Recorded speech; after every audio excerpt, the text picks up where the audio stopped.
This is the tour of our homemade RV, which we made out of a utility trailer, and we're planning to take to Alaska to go camping. So this is why we decided to make this. I'll give you a tour of the inside first, and show you the modifications that we've done on the outside. So we've left only the back door just to sort of save space. Some people put doors in the front. So this is the basic setup. We've got one table in the middle for dining and hanging around, playing games, with basically couch cushions on either side we had made for it. The wall is just tongue and groove pine.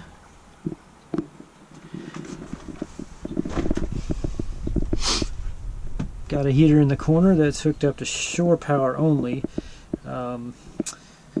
I'll try to go through the electrical as well, but the electrical portion, basically we're going on one 12 volt, about 180 amp hour battery, which is definitely not enough to push a heater for very long. So when we heat, we will heat with propane if we're off grid, or shore power with the electric if we're on.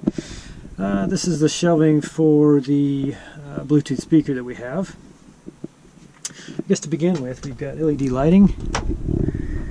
3 of them stationed strategically. Basically the 2 up front are reading lights, so when we're up late and want to read, and got this set up in the bed configuration, you can have lights for that.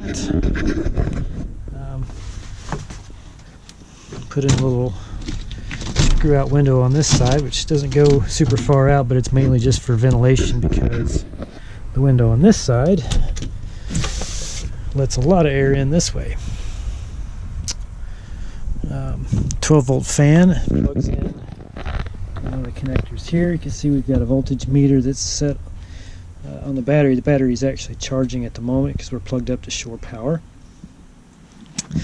So the idea behind the table is basically we've got 2 little latches on the side and a cam in the front to sort of stabilize. And you flip those out, pull this thing down, and it'll fold actually down right into the bed, and those cushions go on top of the bed. I may wait for another video to show you everything that's under here, but suffice to say, most of these are just cabinets for storage underneath. We've got sleeping bags and a eggshell mattress. On that end is all the electrical is actually under the front portion of the bed frame. We've got a 12 volt hookup for a sink. It's got basically our form of water with a 5-gallon tank under here. Gas stove. The propane is actually in a storage compartment in the front, which I'll show you when we do the outside tour. Just a couple of cabinets with dishes and pans and pots, miscellaneous. Same thing, this cabinet is basically just being used for storage at this point. We've got a small 250 watt heater that we can use in an emergency, as far as probably about a half an hour of the battery powered, but not a whole lot more than that. Under this cabinet we've got our Coleman Cooler, which is also 12 volt and run into the battery, but right now of course it's actually running off the battery, but running off shore power from the battery being fed by a charger that's shore power. This is our little portable propane unit, which of course we have to have with ventilation when we're using it. And to that end, we also of course have our carbon monoxide detector here, just to make sure we're not going to kill ourselves. Close this window. Little white curtains, they're not super nice, but they're thick, which is really what we need to shut the light out. Little homemade curtain rods. The table is just basically pine board finish, but it's got a matte coating of varnish on it so that we can set cups down, not have to worry about staining anything. This trailer of course has a typical little skylight that you can actually roll up and have some additional ventilation as well. Yeah, anyway, so had a good time just putting up all the, basically the frame structure. This trailer is a metal a series of metal, not quite hoops, but sort of, I guess, horseshoes essentially. And what I did with that was basically use some metal screws to screw in a 1x4 couple of slats all the way around, and then all these little tongue and grooves are screwed into those 1x4s, which sort of made up a subframe of sorts. Anyway, we're electrical with the LEDs and the pump, the fridge. These are all 12 volts. The one bit of shore power that we have besides the heater is we've got a little outlet here that also allows us to charge some of our devices. All right, well, let's take a look around the outside, shall we? Oh.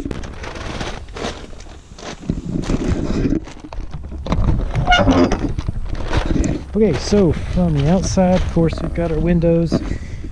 Drilled a hole there for an outlet to be able to feed in a extension cord to have shore power. Hi, Squeaky. Here's where we keep most of our goodies. We've got a little 10-pound propane, of course the 180 some odd amp hour battery.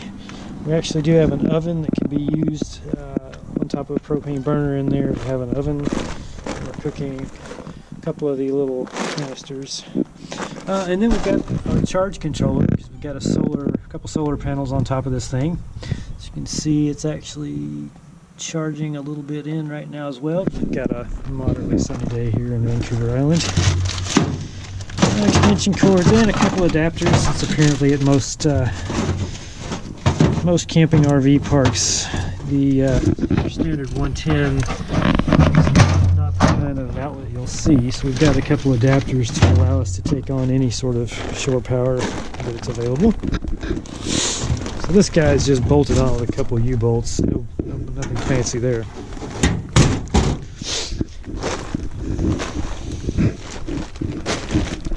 Should be able to see it very well. But solar panels are up there. Just wrapped down into the box where the battery is charged. And up underneath, how well this will show up, I'll probably edit it out. Basically, we did several coats of liquid rubber undercoating to keep the plywood underneath from rotting too quickly based on exposure from the road, wet driving.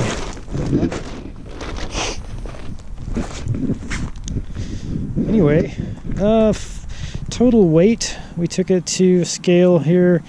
It's about 1,400 pounds, just a little under, which makes it okay for pulling with a smaller vehicle, but I wouldn't recommend going a long way with it. We do plan to pull it ultimately with a 6-cylinder pickup truck.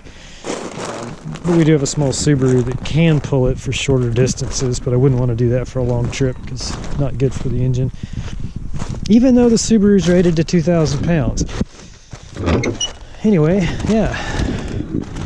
I'll probably put another video in of folding down the table to be in the bed configuration, but for now you can kind of imagine what we've got set up there. Yeah, if you got any questions, drop me a line. Happy to chat with you and let you know what we did or what we didn't do, depending. Alrighty, over and out.